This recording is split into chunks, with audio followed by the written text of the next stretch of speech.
আসসালামু আলাইকুম ওয়া রাহমাতুল্লাহি তাআলা ওয়া বারাকাতুহু। সম্মানিত দ্বীনি ভাইরা, আশা করি সকলেই ভালো আছেন। আজকে আমরা চমৎকার একটা শিক্ষামূলক বিষয়ে কথা বলার চেষ্টা করব। হযরত সুফিয়ান আস-সাউরি রাহমাতুল্লাহ আলাইহিকে কোন এক ব্যক্তি জিজ্ঞাসা করলো, হুজুর, আমি কি বেশি বেশি তাসবিহ পাঠ করব নাকি বেশি বেশি তওবা করব? হযরত সুফিয়ান আস-সাউরি রাহমাতুল্লাহ আলাইহি বললেন যে আপনাকে বেশি বেশি তওবা করাটা জরুরি, আপনি বেশি বেশি তওবা করুন। উক্ত ব্যক্তি জিজ্ঞাসা করলো, হুজুর, কারণ কি? আমি বেশি বেশি তওবা কেন করব তাসবিহ না পাঠ করে? হযরত সুফিয়ান আস-সাউরি রাহমাতুল্লাহ আলাইহি তখন চমৎকার উত্তর দিয়েছেন।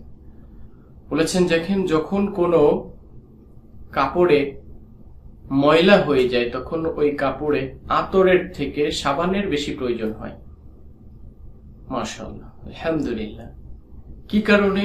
যে আমাদের যেই কাপড় নামক কলব রয়েছে শরীরের ভিতরে, যে কলব, এই কলবটা গুনাহ দ্বারা ভরে গেছে, গুনাহ দ্বারা ভরপুর হয়ে গেছে। সুতরাং এই কলবের গুনাহ থেকে মুক্ত করতে হলে, এই কলবকে গুনাহ থেকে পরিত্রাণ দিতে হলে আমাদের তাসবিহ পাঠ করার থেকে তওবা করাটা অনেক বেশি জরুরি। এজন্য আমরা উঠতে বসতে চলতে ফিরতে যে অবস্থায় থাকি সবসময় আমাদের আস্তাগফিরুল্লাহ, তওবার এই যে আমল, আল্লাহুম্মা আজিরনি মিনান নার, রব্বানা যালামনা আনফুসানা ওয়া ইল্লাম তাগফির লানা ওয়া তারহামনা লানাকুনান্না মিনাল খাসিরিন, এই সমস্ত আমল বেশি বেশি করা দরকার।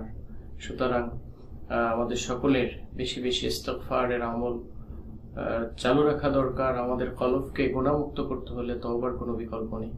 আসুন আমরা সবাই বেশি বেশি তওবা করার চেষ্টা করি। আসসালামু আলাইকুম ওয়া রাহমাতুল্লাহ।